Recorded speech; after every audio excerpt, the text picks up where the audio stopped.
బంగాళాఖాతంలో ఏర్పడిన దిత్వా తుపాను తీవ్రరూపం దాల్చింది. ఇది శ్రీలంక తీరప్రాంతం మీదుగా పయనిస్తూ మరింత బలపడింది.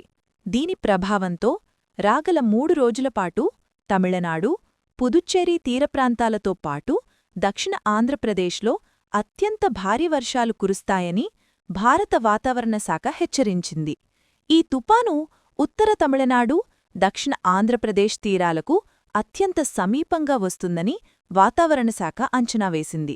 ముఖ్యంగా ఆదివారం దక్షిణ కోస్తాంధ్ర, తీరప్రాంత రాయలసీమలోనూ అత్యంత భారీ వర్షాలు నమోదయ్యే అవకాశం ఉందని ఆంధ్రప్రదేశ్ వాతావరణ శాఖ స్పష్టం చేసింది. ఆయా జిల్లాల్లోని ప్రజలు అప్రమత్తంగా ఉండాలని సూచించారు. రైతులు తగిన జాగ్రత్తలు తీసుకోవాలని హెచ్చరికలు జారీ చేసింది.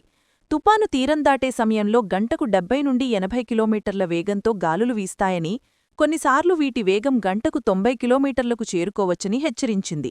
సముద్రం అత్యంత అల్లకల్లోలంగా ఉంటుందని, అలలు ఎగిసిపడతాయని తెలిపింది. మరిన్ని వెదర్ అప్డేట్స్ కోసం మన ఛానల్ని ఫాలో అవ్వండి.